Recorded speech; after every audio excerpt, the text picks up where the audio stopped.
అనంత కరుణామయుడు అపార కృపాశీలుడు అయిన అల్లాహ్ పేరుతో ప్రారంభిస్తున్నాను. నా ఈ చిన్న ప్రయత్నంలో పొరపాట్లు జరిగితే అల్లాహ్ను క్షమించమని వేడుకుంటున్నాను. ఈ వీడియోను పూర్తిగా చివరి వరకు చూడండి. 19 يا أهل الكتاب قد جاءكم رسولنا يبين لكم على فترة من الرسل أن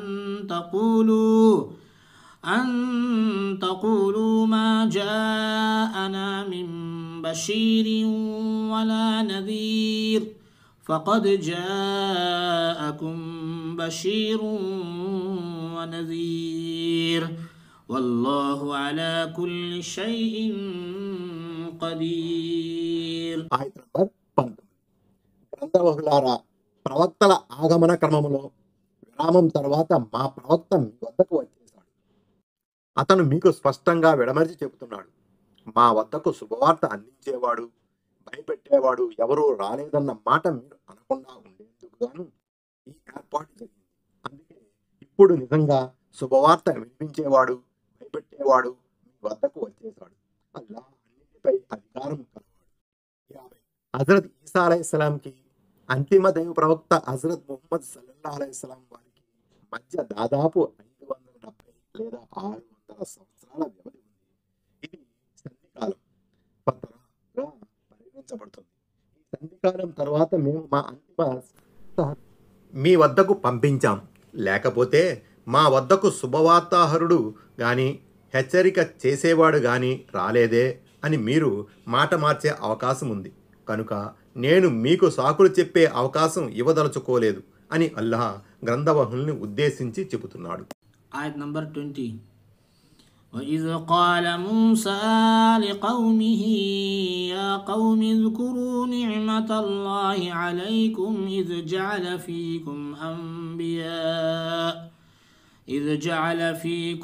أنبياء وجعلكم ملوكا وآتاكم ما لم يؤت أحدا من العالمين. ఆయత్ నంబర్ 20. మూసా అలైహిస్సలాం తన జాతి వారిని ఉద్దేశించి చెప్పిన విషయాన్ని జ్ఞాపకం చేసుకోండి. ఓ నా జాతి ప్రజలారా, అల్లాహ్ మీకు చేసిన ఉపకారాన్ని కాస్త మననం చేసుకోండి. ఆయన మీలో ప్రవక్తల్ని నియమించాడు, మిమ్మల్ని రాజులుగా చేశాడు, లోకవాసులలో ఎవరికీ ప్రసాదించని దానిని మీకు ప్రసాదించాడు. 51. దైవ ప్రవక్తల్లో చాలామంది బనీ ఇస్రాయిల్ నుంచే నియుక్తులయ్యారు. ఈ పరంపర హజరత్ ఈసా అలైహిస్సలాం వరకు సాగింది. అంతిమ దైవ ప్రవక్త సల్లల్లాహు అలైహి వసల్లం మాత్రం ఇస్మాయిల్ సంతతికి చెందినవారు. అలాగే ఇస్మాయిల్ సంతతికి చెందిన వారు ఎంతోమంది భూమండలాల్లో రాజ్యాలను ఏలారు. కొంతమంది ప్రవక్తలకు సైతం రాజ్యాధికారం లభించింది. హజరత్ దావూద్ అలైహిస్సలాం గారి రాజ్యాధికారం ఇందుకు ఉదాహరణ. దీన్ని బట్టి విదితమయ్యేది ఏమిటంటే, ప్రవక్త పదవిలాగే రాచరికం కూడా దేవుని మహదానుగ్రహమే. కాబట్టి రాజకీయాన్ని, అధికారాన్ని చెడు అంశంగా భావించడం సమంజసం కాదు. రాజ్యాధికారమే కనుక స్వతహాగా చెడ్డ వస్తువు అయి ఉంటే దేవుడు ప్రవక్తల్ని రాజులుగా చేసేవాడే కాదు. పరిపాలన చేయడం మంచిది కాదనుకుంటే అల్లాహ్ దీన్ని తన అనుగ్రహంగా పేర్కొనేవాడే కాదు. రాచరికం కానీ రాజకీయాలు కానీ స్వతహాగా చెడ్డవి కావు. వాటిని ఏలే వారిలో ఉన్న చెడుకు మూలంగా వాటికి చెడ్డ పేరు వచ్చింది. ఈ చెడ్డ పేరును అంటగట్టడంలో పాశ్చాత్య ప్రజాస్వామిక ధ్వజవాహకులు కూడా ప్రముఖ భూమికను పోషించారు. వారు స్వయంగా ప్రపంచ రాజకీయాలు నడుపుతూనే ప్రాచ్యుల మదిలో రాజకీయాల పట్ల యావగింపును, జుగుప్సను నాటే ప్రయత్నం చేశారు. మొత్తం మీద రాచరికం కానీ, ఏకసత్తా పరిపాలన కానీ, పాలకుడు గనక దైవభీతి పరుడు, న్యాయశీలుడైన పక్షంలో ప్రజాస్వామిక వ్యవస్థ కన్నా మంచి ఫలితాలు ఇవ్వగలదు. 52. ఇస్రాయెల్ సంతతికి వసగిన అసంఖ్యాకమైన వరాలను దేవుడు ఇక్కడ జ్ఞాపకం చేస్తున్నాడు. ఉదాహరణకు మన్ సల్వాన్ అనే ఆహార పదార్థాల అవతరణ, మేఘాల ఛాయ, ఫిరౌన్ బారి నుండి రక్షించడానికి వారి కోసం సముద్రంలో మార్గం ఏర్పరచడం మొదలైనవి. ఈ రకంగా ఈ జాతి ఆధిక్యత దైవానుగ్రహాల దృష్ట్యా తన కాలంలో ఇతర జాతుల కన్నా ఎంతో ముందంజలో ఉండేది. అయితే అంతిమ దైవ ప్రవక్త సల్లల్లాహు అలైహిస్సలం ప్రభవించిన తరువాత ఆ శ్రేష్టత ముహమ్మద్ సల్లల్లాహు అలైహి వసల్లం గారి అనుచర సమాజానికి లభించింది. మానవుల కోసం ఉనికిలోనికి తీసుకురాబడిన శ్రేష్ఠ సమాజం మీరు అని దేవుడు వారికి కితాబు ఇచ్చాడు. ఆలి ఇమ్రాన్ 110. అయితే ఈ శ్రేష్టత ఒక షరతుతో ముడిపడి ఉంది. ఈ షరతు కూడా ఈ ఆయతులోనే తెలియజేయబడింది. మీరు ప్రజలకు మంచిని గురించి ఆజ్ఞాపిస్తారు, చెడు నుండి ఆపుతారు, దైవాన్ని విశ్వసిస్తారు. కారుణ్య ప్రభు అయిన అల్లా ముస్లింలకు ఈ పని చేసే సద్బుద్ధిని వసగి వారు నిజంగానే శ్రేష్ఠ సమాజంగా విరాజిల్లే అవకాశం ప్రసాదించుగాక. ఆమీన్. آية نمبر 21. يا قوم ادخلوا الأرض المقدسة التي كتب الله لكم ولا ترتدوا على أدباركم فتنقلبوا خاسرين.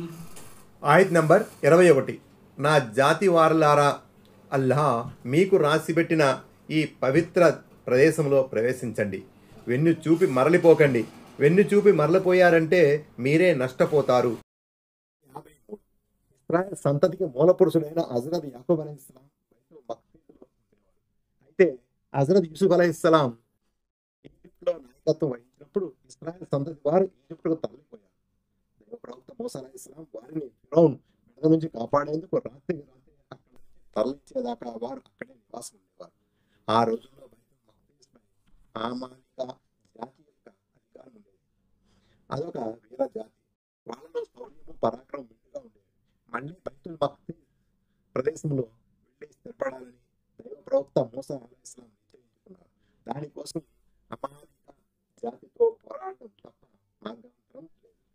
కాస్త ధైర్యం చేసి ఆ పవిత్ర క్షేత్రంలో ప్రవేశిస్తే దేవుని తోడ్పాటుతో అది తమ వశం అవుతుందని మూసా అలైహిస్సలాం సువార్త అందించారు. అయినా సరే అమాలికాతో పోరాటానికి ఇశ్రాయేల్ సంతతి వారు సాహసించలేదు. 54. అంటే తన మార్గంలో పోరాడిన పక్షంలో అల్లాహ్ ప్రసాదిస్తానని వాగ్దానం చేసిన విజయము సహాయం అన్నమాట. 55. వెన్ను చూపి మరలకండి అంటే పోరాటం